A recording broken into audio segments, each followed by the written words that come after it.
ఈరోజు మనకిచ్చింది ప్రజల అధికారం కాదు, ఇది ఒక పవిత్రమైన అత్యున్నతమైన బాధ్యత మనకు అప్పచెప్పారు.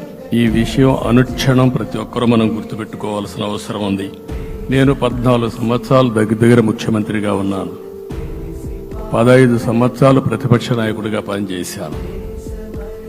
ఎన్నో సవాళ్లు చూశాను, ఎన్నో సంక్షోభాలు చూశాను. ప్రతి ఒక్క సంక్షోభాన్ని ఒక అవకాశంగా మలుచుకుని ముందుకు పోయాం.